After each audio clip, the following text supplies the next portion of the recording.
Okay, just a quick update here on status. Xavier Woods will be out. Miles Sanders will be questionable, and Frankie Luva will be questionable. Good week of practice. Obviously, Bryce will be our quarterback. He was, had a good week of practice, and so we're full steam ahead. From the standpoint of the secondary, Woods is obviously known as a really good communicator. How do you kind of make up for that communication with him and Shaq being gone?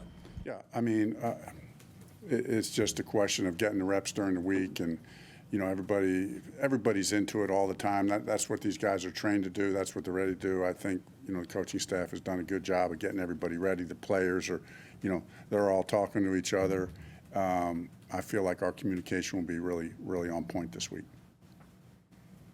How would you, we heard Thomas talk yesterday, Frank, about Bryce bringing a little more energy and tempo. Wondered why that was it sounds like that was something you guys had asked him to do. No, I mean, it's, Bryce is like every other guy, right? I mean, hey, let's get better every week. I think some of that is he's excited to be back in there after missing a week. But yeah, I mean, are we always, after operationally, us trying to clean things up operationally, everybody's got to take responsibility in that. Coaches, players, quarterback. So I think Bryce is just, again, doing his job. Let me take a step up. Let me continue to clean up this operation so that it's cleaner. So that's what we saw this week. If Miles isn't able to go, Chuba's done really well in with limited carries. How much confidence do you have in that group? A lot of confidence in that group. Chuba has done very well. Obviously, we've been looking to get him more carries, but, I didn't call that many runs last week. So, we'll continue. Obviously, we hope this game is more balanced. You never know. I mean, we go into every game saying we want to be balanced, but I have a lot of confidence in Chuba. Obviously, we always hand the ball off to, every now and then to LaVisca. We're going to, get him a carry or two and do different things with him from back there, just to try to keep teams off balance. But so yeah, we'll be good either way. Does Deuce handle the rotation based on play? Yeah, I mean, so we list some of the plays are listed with a player on it. That if it's specific, but then during the course of the game, the way we've always done it is, position coach is really we talk about it during the week and what we're looking and what we're thinking for. But, as Thomas, as the offensive coordinator, and me as the play caller, we're not trying to, micromanage the rotation of every single guy on every single play. So position coaches handle that. We talk about it during the week. I know you talked about being urgent.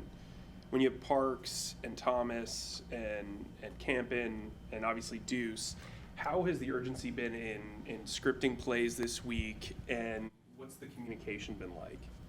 I think it's been phenomenal. I can tell, right, this staff, the one thing about this staff was it was a very diverse staff. Everybody came from a different spot. Some guys were here, like Campen. Parks is one guy that I was familiar with. Thomas came from a completely different system. So I can feel us gelling every week more and more in the game planning process. Told that to Mr. Tepper. Scott and I talked about that. I literally feel that week to week growing. That's normal and as it should be. I think Thomas in particular is doing a great job of leading that process. He's just very detailed, very, very strong leader. And so I think that's getting us where we need to be. Saying on that urgency, how do you think that was reflected in practice by the players instead of having that sense of desperation right now? Yeah, I mean, you just watch our practice tape from this week, and you could see it on the tape. That for us is the gold standard. What does the tape show? And sometimes we call it the silent tape, right? Which of course it is. If there was no commentary, nobody's talking, just look at the tape and what does it show? And if you watch our practice tape this week, you would see that. Right.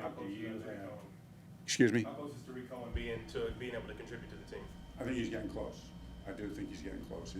He looked good. He looked particularly good this week. Do you have a sense on the two questionable guys, Miles and Frankie? I'm optimistic. I'm optimistic and feel good, but, we got to see over the next 24 hours. And then I wanted to ask you, too, we saw Justin Houston leave practice early? Is everything good with Just him? that day. That's just a rest day for him. How important from a planning standpoint are those vet days? Like, what's the logic behind them? Get a guy fresh to Sunday, fresh legs. You can't do that with everybody, but we have a general philosophy and formula. It's just general, it's not absolute rule about how we handle that. You know what I mean? So, our sports science staff and trainers, we do a great job of communicating, talking about that. How much of an We'll adjustment? do Augusta, and then we'll do Calvin, and then we'll wrap it up. How much of an adjustment is it for the defense in the secondary without Xavier Woods out there? I don't think it's a major adjustment. I just think that you're losing a great player and a great communicator, but at the same time, there's been so much rotation by everybody in there that we all get a lot of everybody's getting a lot of reps all the way from OTAs, training camp. So I think we'll respond well. Frank, you talked about balance earlier. And one of the staples in your offenses tends to be usage of the tight ends, and which ramped up last week. Is that something that we can expect to see more of going forward? As much as you can say without. Yeah, I just think that's the ebb and flow of week to week, and what coverages they're playing, every week, right? Every play has a progression. Sometimes there's pure progression plays where, it's just left to right, right to left. Other times there's coverage-based progression stuff. So the play might have one progression if it's one coverage, another progression if it's another coverage. So we can design plays to go to the tight end, but obviously Bryce and Andy are going to put the ball where the coverage dictates it to go. So our philosophy is always spread it out, get everybody involved, and when you do that, there's going to be an ebb and flow to it. All right, last one from Yeah, Gary. I wanted to ask a couple of references to Bryce's energy out there on Wednesday. We haven't seen you since then. Where has that been? Has that been a little bit of an issue, trying to get I his don't think it's energy been an up? issue. I think Bryce is, everybody's got to be uniquely his own personality. You know what I mean? So, I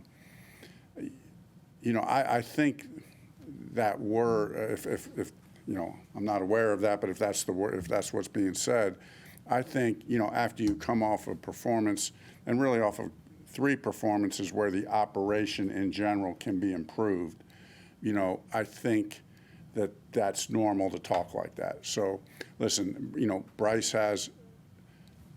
This is what we say. What I would say to every coach and every player. What I say to myself: I got to be who I am. I got to, I'm comfortable in my own skin. Bryce is comfortable in his own skin.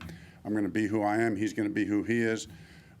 But are we all committed to grow? Yeah, we're all committed to grow. Well, what does that look like? Well, it looks different for every person, every player. So, we got to push ourselves to be uncomfortable, and I think our players and coaches are doing that. How was his week The last just moving one. around? I thought it was good. It was probably even better than I expected it to be. Yeah. Thank you, Coach.